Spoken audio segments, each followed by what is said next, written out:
মৃত্যু একদিন আসবে যা তোমার জিহ্বার সব স্বাদ বন্ধ করে দেবে। আর গরুর গোশতের স্বাদ আলাদা, মুরগির গোশতের স্বাদ আলাদা, রুই মাছের স্বাদ আলাদা, ইলিশ মাছের স্বাদ আলাদা, এক এক শাকের এক এক তরকারির এক এক স্বাদ।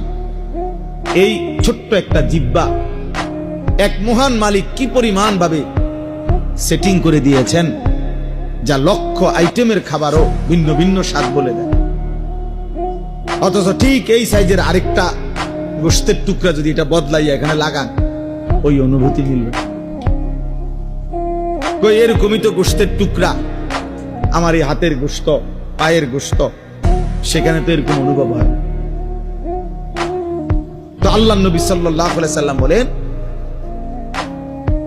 সব স্বাদ, সব আনন্দ, সব মজা একদিন মিটিয়ে দেবে, নিশ্চিহ্ন করে দেবে, স্তব্ধ করে দিবে যেই জিনিস, তার নাম মৃত্যু।